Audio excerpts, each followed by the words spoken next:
Praise the lord. ప్రియ సహోదరి సహోదరుడా, ఎలా ఉన్నారంతా? బాగున్నారా? మేము బాగున్నాము. దేవుని కృప, మీ ప్రార్థన మీరు బాగుండాలని మనస్ఫూర్తిగా కోరుకుంటున్నాము. ఈరోజు వాక్యము సామెతల గ్రంథము 12:1.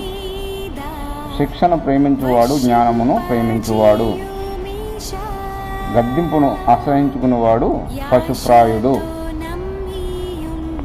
ఈ వాక్యం ద్వారా దేవుడు మనకి తెలియజేస్తున్నది ఏంటంటే,